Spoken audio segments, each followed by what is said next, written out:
Good day, everybody. This is Terry, Hidden Hollow Loft. Figured I'd do an update. It's been a little while. Averages out at about $1,500 worth of hail damage to my Scampsters. I'm just going to apply that to the rest of the bodywork. I'm getting ready to get it painted here anyway. As for the house, a lot of roof damage. Some of my siding was tore up, a couple shingles. Actually broke a window in my house, and you see it tore up the J channel around there. Some holes in some of the siding.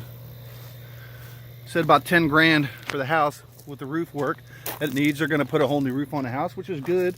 House was built in the 70s. That's going to be my main thing. A lot of the vinyl siding I have around here, I have some extra, and I know how to do all that stuff. So we have pretty much decided what we're going to do here today. Well, not today, but we're going to put a new roof on the house. The rest of the money I'm going to use towards building me a new loft about the size of my workshop. That'll be real nice.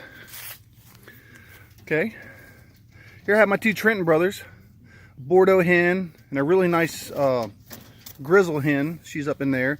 The grizzle sister, she's right here with a red and white cock that I have. And then I have these guys, my frillbacks. You know, sometimes when you get into this sport, everything looks pretty and you want to have a little bit of everything.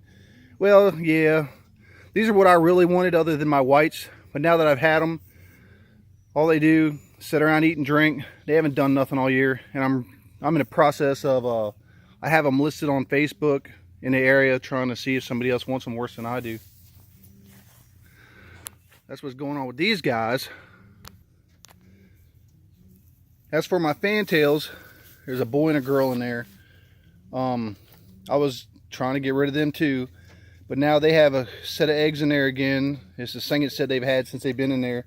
Hopefully this set will hatch. The other ones were infertile. I checked them, got rid of them. It was like no time after that. Here's one of my chickens. No time after that they had laid 2 more eggs, and they seem to be doing a whole lot better with these. I guess we'll find out what they do. I only have so many little young chickens on here. After that fox came through the other day, he tore up a bunch of them.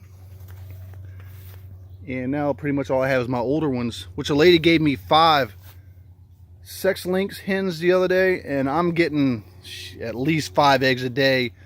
It's gotten so many, and I don't eat that many eggs, so I've got like 3 18-pack cartons in the refrigerator trying to give them away. There's something else I wanted to show you with my homers. Hold on.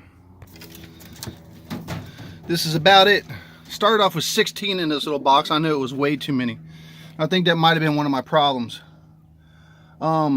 This hen right here, I have 1 homer baby that I've raised out of this whole group of them this year. I named him Splash. I have him in there with my white homers because he's part of my flying flock.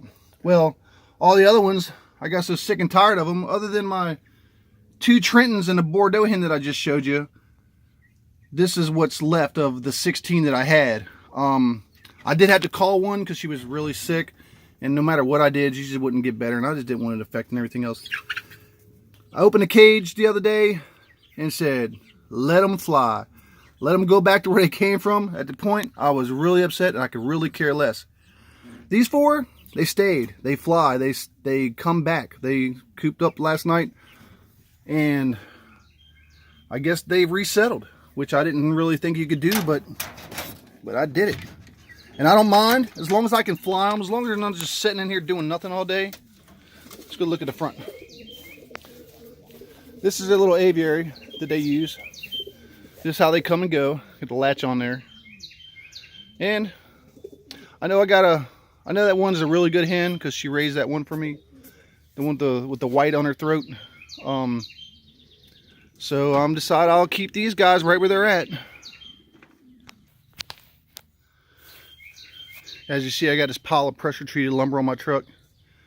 Picked up 40 pieces yesterday to build 2 picnic tables. We're having a get together today. We're having crabs and hot dogs and hamburgers. Got some friends coming over. My pastor from church, his wife, my buddies that just got married a couple weeks back.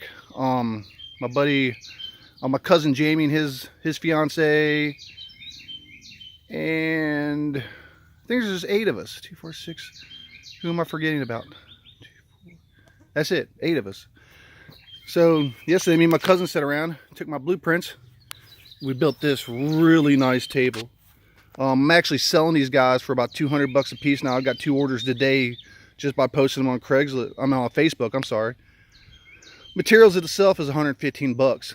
Time, you know, time and my tools and stuff, to me, to build one of these, it's no easy task. So I figure about 180 to 200 bucks is about what they're going to be going for. The next one I'm building is one of my own design. It's going to have detachable benches. It's going to be a 3-piece unit, and they're really nice. They're not like the old-fashioned ones. And when I build it, I'll put an update so everybody can see what it's all about. Now you see my aviary door is open. I got my box shut.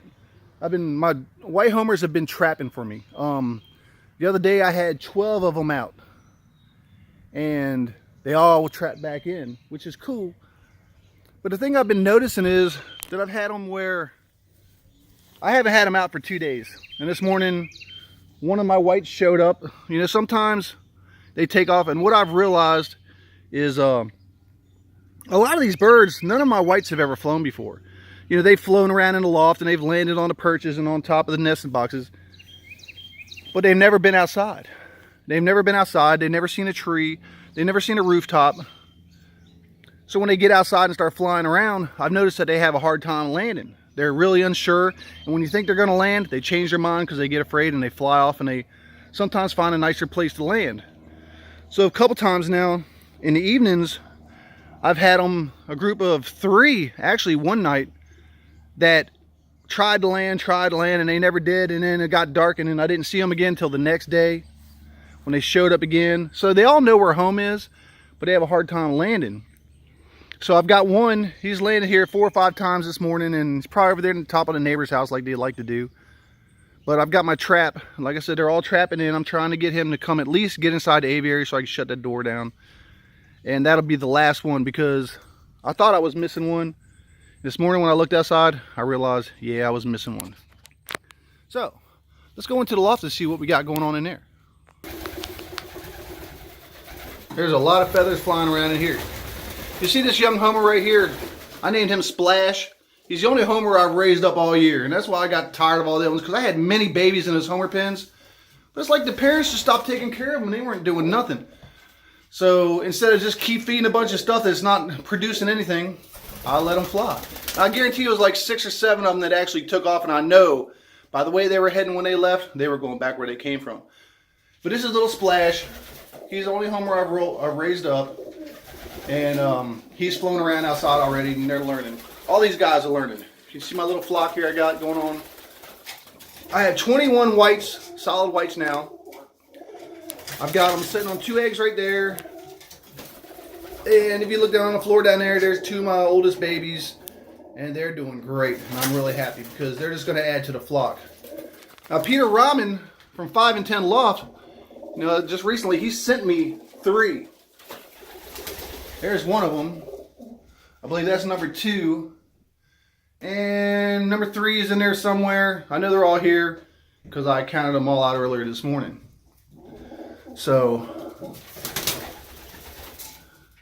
this is my white loft. And like I said, I was told by the 2 people I originally got mine from that they've never flown before. And I know that the ones I got from Peter never flown before because they were so young, and they were actually, one was still squeaking when he got here. But they've started getting along with everybody else, and they're going to be part of the flock. And like I said, I've been flying them now. They've been flying all over, and I mean, they will fly as far away as I can see, and they'll be gone an hour, and they'll come back. So to me, that's a win-win. Anyway, that's what's going on inside the white flock today. Anybody that's been watching knows that Terry's been building this fence for the last 6 months. It's a lot of hard work. That auger I got down there on the corner, one of those handheld augers I got from Harbor Freight with the Predator motors, little sucker kicks butt. I would give it props. If you ever need to dig fence posts or anything like that and you don't want to go out, by the time you go to a rental place and rent one, you will have paid the amount of money that it costs to buy one of those. A lot of times you can find them on sale. I've only got the back line to do. I got a bunch of bags of concrete to help me concrete the ones, because this is a very rocky environment here in West Virginia, and I've dug out some really big rocks, and some of them I just cannot dig out. So what I'm going to do is just concrete them in, like I got the corner posts out here and everything, and I'll do with the fence posts. And my shed down there, I kind of left it alone for a little while. Haven't had an extra hand to stand them up. And with the hail damage, it tore it up so bad that every panel that I had laid out, I was working on it that day of the storm, that every panel that was laid out got dented up really bad from the hailstorm. So the insurance company said they're going to replace it. So I figured that, a little extra money from some of the repairs I can make at the house, and we're going to build a nice loft for my pigeons. And we're going to step up our game. My garden is coming back. The ones that got broken, and you can see a couple of pepper plants, like that one right there, the one over there, and the one next to it. They were just totally bent over and broken. My tomato plants, I haven't watered it since the storm because it was so much water and it rained for like 3 or 4 days that I'll probably start watering everything back in today, this evening. See, I got bean plants, garden, string beans, peas, cucumbers, and this right here, that whole back lawn is full of mammoth sunflower seeds and some really ornamental sunflowers. But my corn's growing. You can see it. I need to get in here and weed. I haven't done nothing. I'll just get a cultivator in there and take up all that stuff in the middle between the rows. My marigolds are all kicking back in. Like I said, since we're having a cookout today, I took all my hens and locked them down. Mr. Rooster, he was up in a tree, so I haven't got him yet. But I got all my hens in there. They're all chilling out. I'll probably have 7 eggs in there today. Actually, there's one laying right there already. I don't have nothing in here. This is where all my chickens jump up in this at night. The big ones. They go up in here at night and I lock them down, keep anything from getting to them. But as for finishing this up, this is my kit box that I had all my young whites and my young homer in. But since I decided to put them with the rest of the flock, I have nothing in here. Nothing at all. And I'm trying to figure out, what am I going to put in there? My rollers, after all the learning when they first started flying, and between the Cooper's hawk that came through, and just pure stupidity, I've wound up with 18. And the last 4 or 5 times I let them out, tell you the truth, the good part about it is I let them out. When they all come out, I shut the door and I make them trap. And they've actually all trapped. From watching videos, I've learned so much from you guys. And that's pretty much helped me to be where I am today with all my birds. Now that I got my whites trapping, I got my rollers trapping, and I've got the other homers trapping, I can let them out anytime I want and feel confident now that they will go back up, that they will stay here. What else do you want when you're raising birds? This really sucks when you let some birds out and you don't see half of them again because they fly off. And that's what I felt like when I let my whites out for the first time. There was a few times that they flew off in a group of 3 at one time and a group of 5 at another time, and they were gone. And I thought I would never see them again. And then an hour later, here they come flying over the house. They might land for a little while, they might circle, and they might take off again for another hour. But all my birds come home now. Like I said, thanks to Peter Rahman for the 3 whites. Danny Duran at Hydro Dan 053. You guys are really big help. CNC Loft. I get ideas from you, and that's what it's all about. Hans Flight Kit Box, he's been a big help. This is nice to have people around that can help you when you're trying to do this. CNC Loft, Don's Pigeons. You guys, Don's Pigeons is an inspiration. Have you seen his white flock? If you like white homers, go check out his stuff. I think he's got, I want to say tipplers. I don't want to be wrong, but I believe it's tipplers. And just like I would like to correct myself on the Go Loft. Like I said, we became friends on YouTube. He's got tipplers, not rollers. It just proves that I'm old and I forget, or half the time I don't pay attention. It's like when my wife talks to me. It's like she said something, I just didn't really make it out, and sometimes I had to say, "Did you say something?"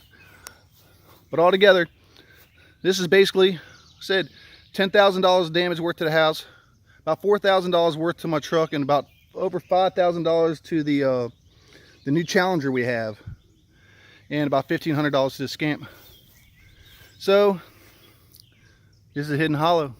Like I say, thanks for everybody subscribing and new subscribers. If you have any questions, I can either guide you or I can answer you. Either way, we will get you right. Everybody have a nice day. Have a nice Memorial weekend. God bless our troops and the ones that keep us safe.